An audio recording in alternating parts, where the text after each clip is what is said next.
हमने कही। नमस्कार दोस्तों, मैं संजीव शर्मा डिजायर न्यूज से face to face big shot program में। आज हम एक बात जरूर कहेंगे कि जाति का पूछो साधु की, पूछ लीजिए ज्ञान, मोल करो तलवार का पड़ा रहे। तो दोस्तों, आज हमारे साथ श्री श्री 1008 महामंडलेश्वर संगमगिरी जी डिजायर न्यूज में है। गुरु जी, सबसे पहले तो मैं आपको चरण वंदना करता हूँ। और आज सिर्फ जनता कई दफा भ्रमित हो जाती है, वो भ्रमित हो जाती है कलर को लेके। आजकल जो आपने देखा होगा कि हर जगह कलर का वो चला हुआ है। तो मैं डिजाइन न्यूज के माध्यम से जानना चाहता हूं कि जो भगवा कलर है उसको आप किस चीज का प्रतीक मानते हैं? सभी को जय श्री महाकाल, ओम नमो नारायण, भारत माता की जय हो, वंदे मातरम। तो आपका ये सवाल बहुत अच्छा लगा और इस सवाल के ऊपर हमने रिसर्च भी किया है। तो इसमें हमने क्या पाया कि भगवा का अर्थ तो हर कोई भगवा पहन के घूमता है, लेकिन उसका अर्थ मालूम नहीं है।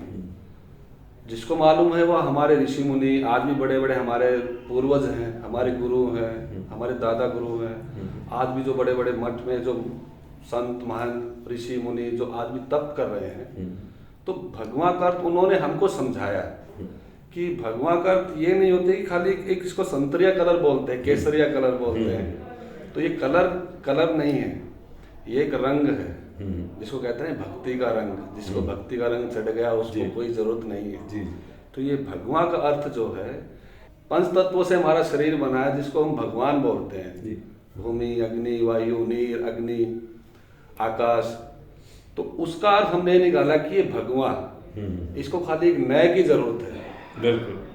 तो हमने इस भगवा को अगर नए मिला दिया तो ये हमारे लिए भगवान का प्रतीक हो गया।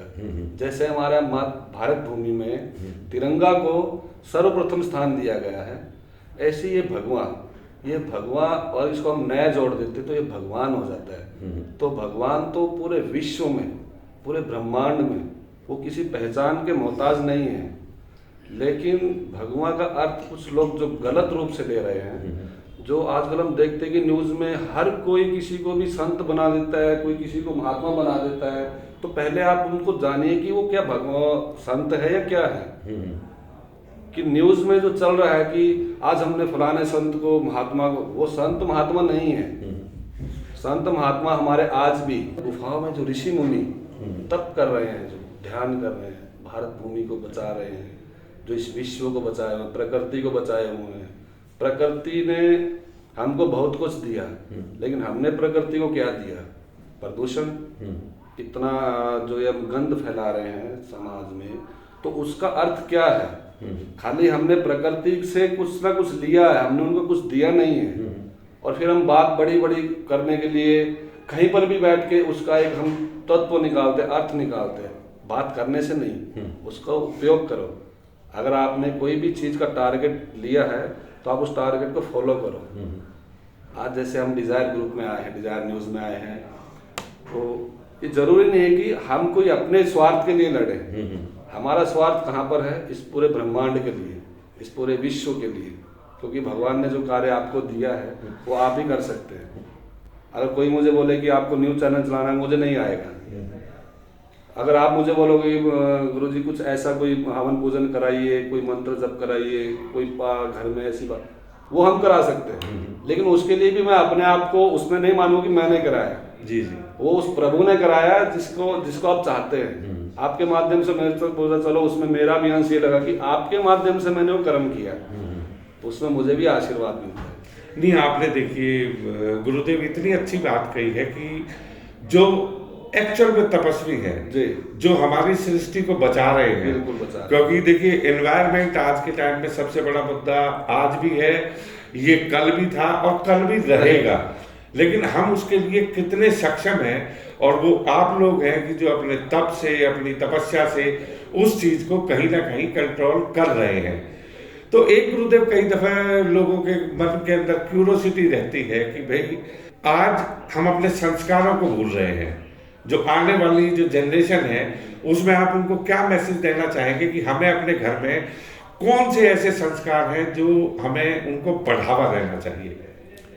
सबसे पहले तो बात यह है कि हमारे संस्कारों में कमी कहाँ पर आती है, जहाँ पर हमारे माँ बाप उन संस्कारों को बच्चों में भर नहीं पाते हैं। क्योंकि जो खुली छूट जिसको बोलते हैं, भाई आप जो करो, आपको जो करना है। लेकिन हम आज भी, कोई अगर हमारे सामने बैठ के पूछे कि गुरुदेव हमको ये, हमारे बच्चे पढ़ नहीं रहे, हमारे बच्चों को ऐसे हो गया, तो हम एक ही बात बोलते हैं, अगर मान लो ये समय रहते या अब भी है, समय अभी भी है, आप समय रहते अपने बच्चों को वो चीज़ें सिखाइए जो वो चाहते हैं, वो चीज़ें मत सिखाइए जो वो नहीं चाहते। आप उनको समय दीजिए, समय दोगे तभी समय की कीमत पहचान पाएंगे। अगर समय ने आपको छोड़ दिया तो फिर हम कहीं के भी नहीं हैं। तो माँ बाप सबसे पहले बच्चों को वो संस्कार दें। जैसे आज आप देख रहे हैं कि जितने भी ज्योतिर्लिंग है भारत में, जितने बड़े बड़े मंदिर हैं, हर जगह भीड़ हो रही है। क्यों हो रही है? वो इसी कारण से हो रही है कि लोग मंदिर में कम जाते हैं और अपना दिखावा करने के लिए ज़्यादा जाते हैं। बिल्कुल। अभी एक महाकाल में एक वीडियो हमने देखा कि वहाँ पर एक लड़की महाकाल मंदिर के सामने एक अश्लील डांस कर रही है। तो ये सब चीज़ें वो संस्कार नहीं है। हम नहीं मानते कि वो लड़की है या वो कौन है, लेकिन हम मानते हैं कि वो एक नारी शक्ति है, तो हम उसका सम्मान करते हैं। लेकिन अगर नारी शक्ति अपनी मर्यादा भूल जाए तो वहाँ पे सम्मान नहीं रहता है। तो सम्मान के लिए आपको सम्मान के सामने झुकना पड़ेगा। बिल्कुल। भगवान के सामने सर क्यों झुकाते हैं? ताकि हमको हमारे अंदर में वो अपनी शक्तियों का आदान प्रदान करें, ताकि हमको आगे बढ़ने की। अब भगवान के सामने जाते हैं, वो लोग बोलते हैं प्रभु मेरा काम हो जाए तो मैं सब चीज़ों के लिए आपका ये करूँगा। तो ऐसा नहीं होना चाहिए। भगवान के सामने कभी ये चीज़ें नहीं बोलनी चाहिए कि मैं आपके लिए काम करूँगा। आप होते कौन है ये काम करने वाले? भगवान के सामने जाओ समर्पण भाव से, कुछ मांगो मत। मांग के तो आप डील कर रहे हैं भगवान के साथ में, सौदा कर रहे हैं उनके साथ में। मेरी करोड़ों की ज़मीन है, मेरे अरबों की ज़मीन है, आप उसका वो करा दीजिए तो मैं आपको ये चढ़ाऊंगा। क्यों? पहले चढ़ाओ। अगर चढ़ाना है तो इतने अगर दानवीर है तो पहले चढ़ाइए। नहीं, आपने देखिए गुरुदेव कितनी एक बात करी है कि जो खुद भिखारी है, देखिए एक इंसान जो है वो भिखारी है, वो भगवान से मांगता है और नेगोशिएशन करता है कि आप मेरा 1 लाख रुपए का काम करा दो तो मैं 10,000 रुपए आपके भंडारा भी कर दूंगा, मैं ये भी कर दूंगा। तो मतलब कितना अज्ञानी है वो, उसको खुद नहीं पता, जब मांग वहां से रहा है और फिर दान करने की भी बात कर रहा है। तो दोस्तों देखिए, कई दफा समय का अभाव भी रहता है, तो मैं महामंडलेश्वर जी, श्री श्री 1008 संगमगिरी जी आज डिजायर न्यूज में आए, मैं उनका तहे दिल से शुक्रिया अदा करता हूं और मैं ये दुआ करता हूं कि वो फिर आएंगे और आप लोगों के सामने अच्छी अच्छी धार्मिक चीजें रखेंगे। और जैसा उन्होंने बताया कि देखिए जो संस्कार है, संस्कार अगर आपने कच्चे घड़े को जिस तरह कुम्हार बनाता है, अगर उसमें हल्की सी आग लग जाए तो फिर बाद में उसके टुकड़े ही हो जाते हैं, आप उस मटके को चेंज नहीं कर सकते। तो संस्कार अपने बच्चों को समय से दीजिए और संस्कार ही हमारे देश को आसमान तक लेके जाएंगे। नमस्कार दोस्तों।